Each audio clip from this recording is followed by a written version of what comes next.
ఎవడి పర్మిషన్తోనో వారు ఎవరి అప్రూవల్తోనో నేను బ్రతకను ఇస్ ద ఫస్ట్ యాటిట్యూడ్. ఆటోమేటిక్గా వరల్డ్ అంతా అడ్జస్ట్ అవుతుంది. ఇది నెంబర్ 1. సెకండ్, మనకు ఎంత విద్య ఉన్నా, నాలెడ్జ్ ఉన్నా, తెలివి ఉన్నా ఎవరిని కూడా కించపరచకుండా మాట్లాడగలిగిన వాడి దగ్గరికి అందరూ వస్తారు. ఇది యాటిట్యూడ్ లో the number 2 important point. That you should be gentle and cool గా, హంబుల్ గా ఉండాలి. ఎంత ఎదిగినా ఒదిగి ఉండగలగాలి.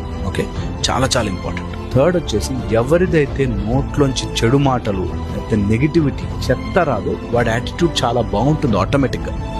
ఎవరైతే ఎంతసేపు నెగిటివిటీ నోట్లోంచి చెత్త మాట్లాడుతుంటారో వాడు నువ్వు ఎంత గొప్ప వ్యక్తి అయినా కానీ వాడి యాటిట్యూడ్ బాగాలేనట్టే లెక్క.